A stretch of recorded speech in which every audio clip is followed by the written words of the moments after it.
Hola, ¿cómo están? Yo soy Carol Puentes y les doy la bienvenida a un nuevo episodio de ¿Quién está detrás del podcast? La historia de mi vida. Hoy, episodio número 15. Oigan, ¿cómo pasa el tiempo de rápido? Ya el 15.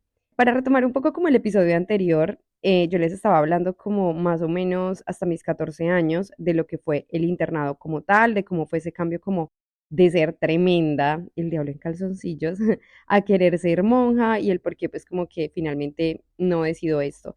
Y pasa algo muy crucial, que es donde quedamos, que es cuando ya voy a pasar al internado de Cali. Pero paralelo a ello, durante mis 11 a los 14 años, viví muchas cosas también desde los barrios en los que me crié, porque yo vengo como de zonas populares y algunas un poco marginadas también.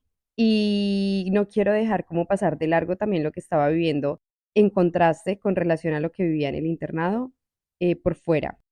En realidad, no recuerdo en sí como en qué épocas viví en el barrio que voy a nombrar a continuación, que es el barrio La Esmeralda, un barrio de Dos Quebradas. Recuerden que esta historia se sitúa en Colombia, que es donde nací.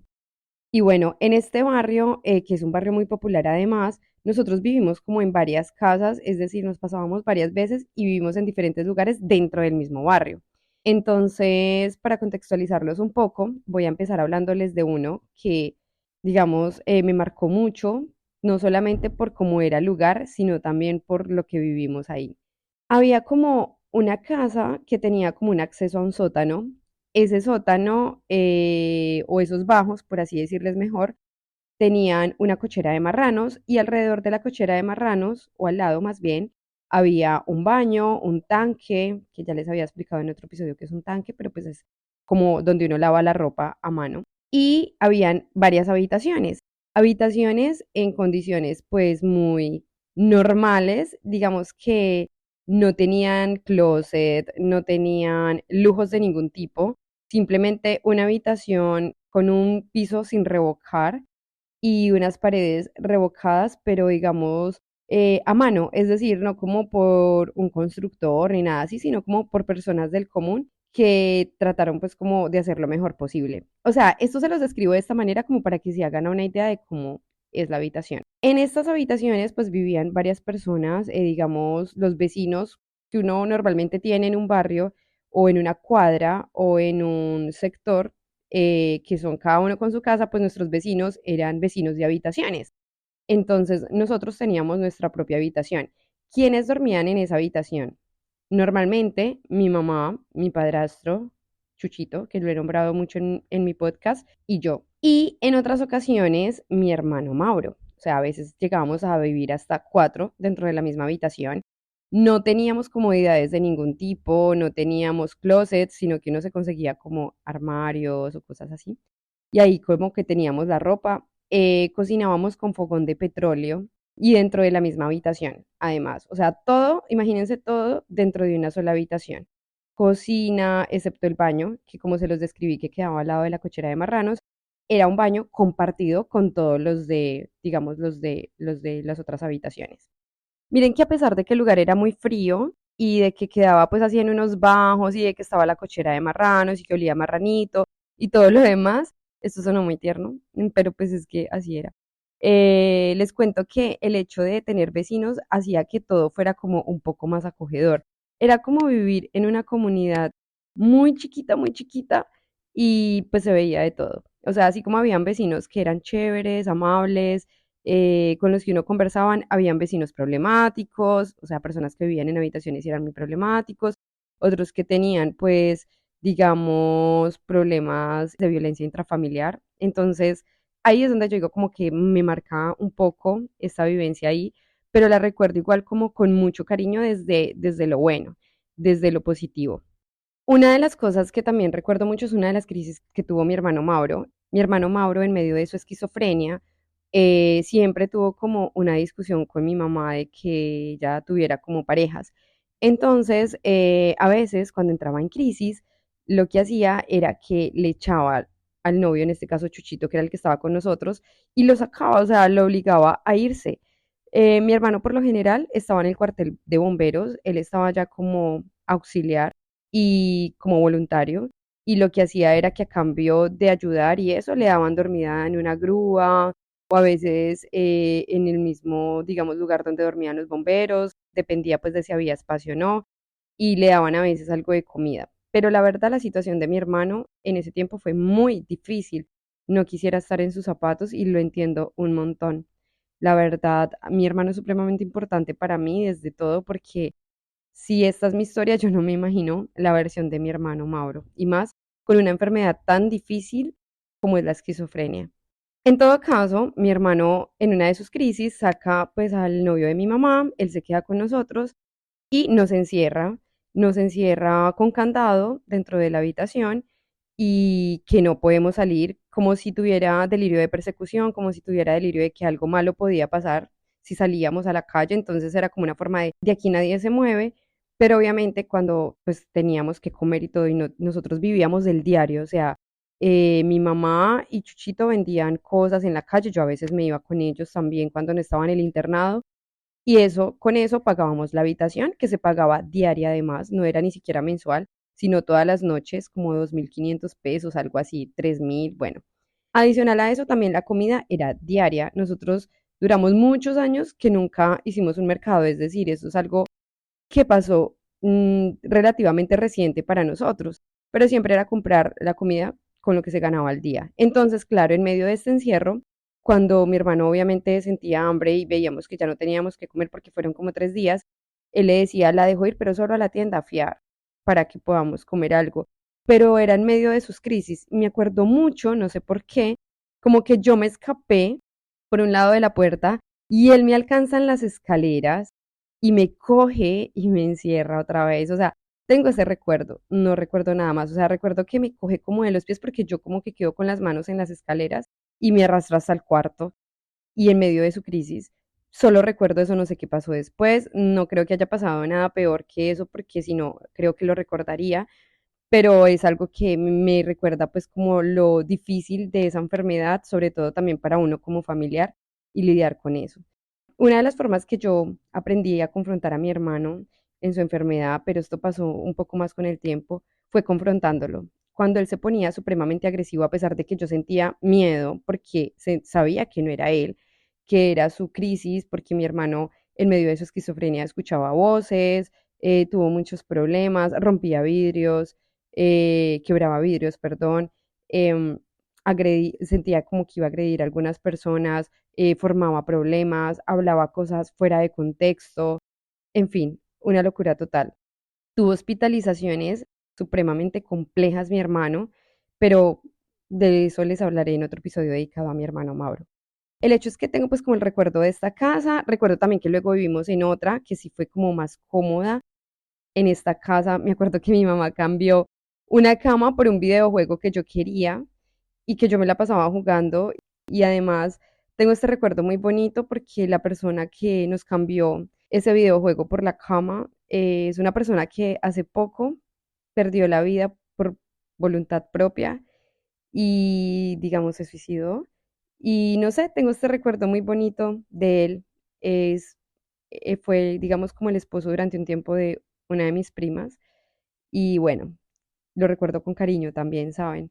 Y ese es el recuerdo que tengo también de ese cambio, de ese trueque, porque digámosle así se dice, ¿no? Como un trueque de esa cama por ese videojuego. Y es un gesto que me pareció muy bonito de mi mamá, porque si bien ella no tenía como los recursos para darme lo que de pronto yo quería, aunque a veces no se lo pidiera, ella buscaba la forma de ver qué era lo que me gustaba y bueno, en medio de sus posibilidades, hacía que tuviera como esos gusticos.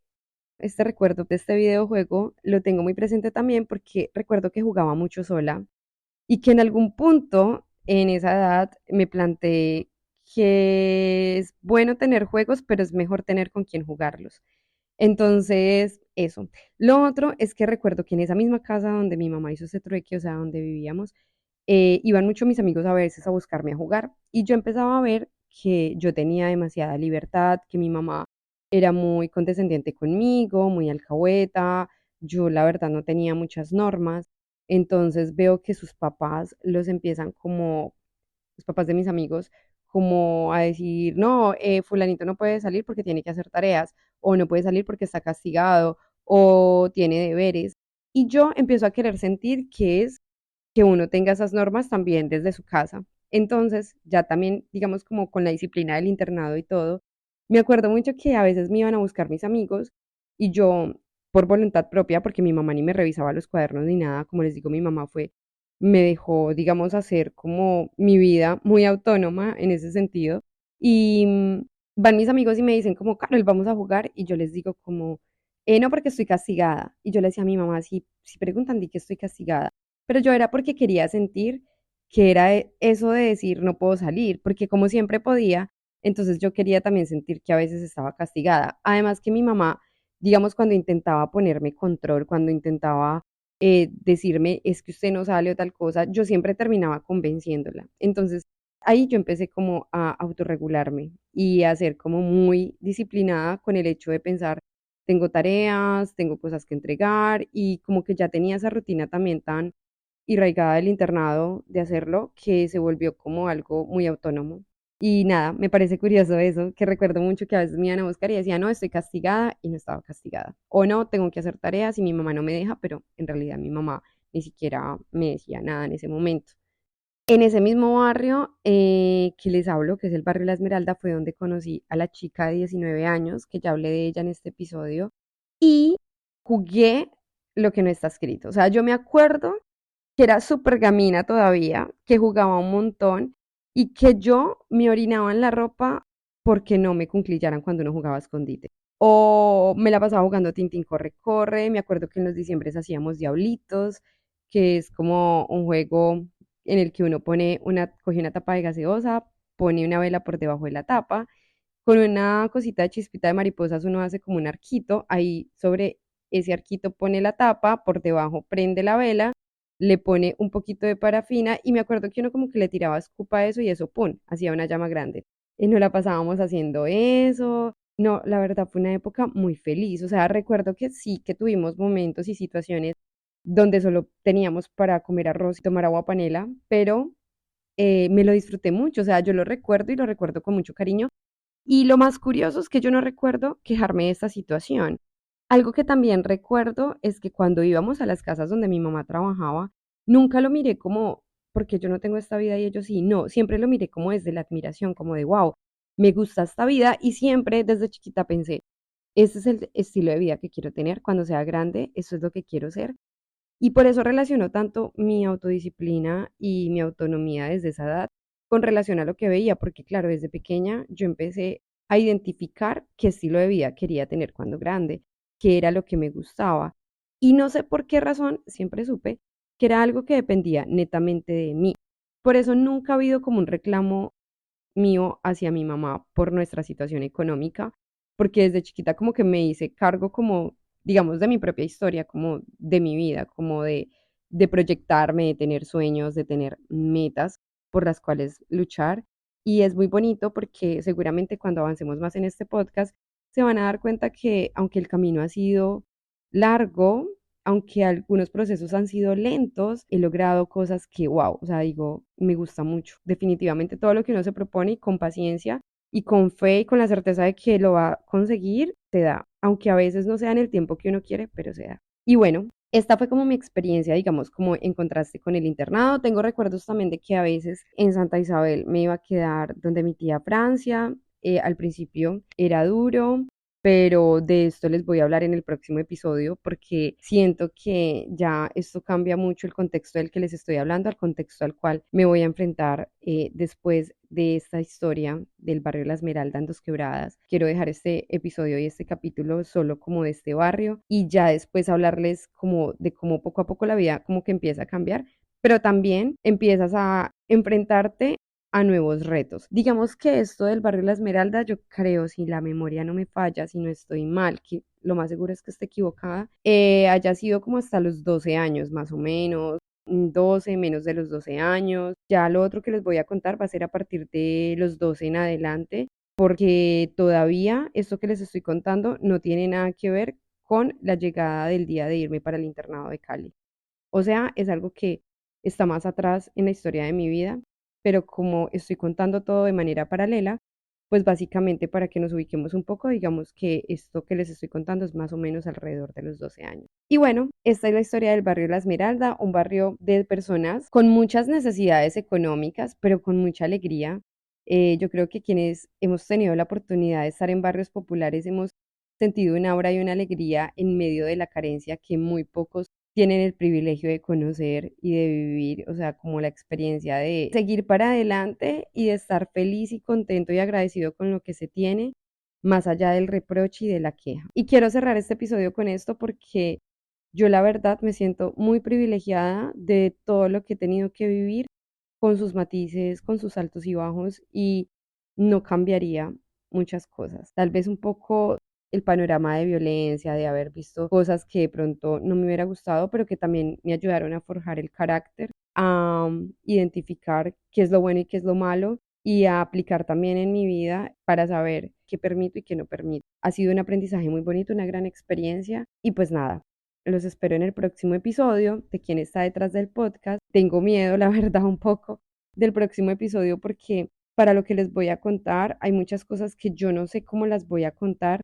sin herir susceptibilidades, sin dejar en evidencia muchas cosas, porque si bien cambian cosas económicas, también se vienen retos familiares muy grandes y la verdad quiero ser lo más transparente posible, pero como lo dije desde el inicio de este podcast, no quiero hacer sentir mal a las personas, sobre todo a las personas que amo, que quisieras poder ser más transparente con ustedes y contarles más al detalle ciertas cosas, pero que es un poco difícil cuando te pones en los zapatos de la otra persona al pensar que puedes exponer cosas que le duelen. Así que antes de grabar el próximo episodio tendré que tener una conversación muy importante, mirar cómo voy a abordar ciertos temas y pues eso, básicamente es.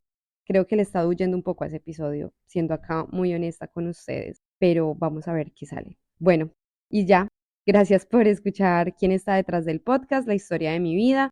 Les mando un abrazo enorme. Recuerden que está también Hablando por Hablar, algo totalmente diferente. En realidad, así nació el podcast, Hablando por Hablar. Esto de quién está detrás del podcast es algo que surgió de la nada, que aún todavía ni sé por qué lo hago. A veces pienso como que lo veo como un ejercicio que voy a poder hacer cuando tenga cierta edad y quiera escuchar mi historia una y otra vez. Entonces, como que ojalá no sufra de Alzheimer, pero si llegara a sufrir, como que tendría estos audios para saber quién soy y encontrarme también en medio de mi propia historia.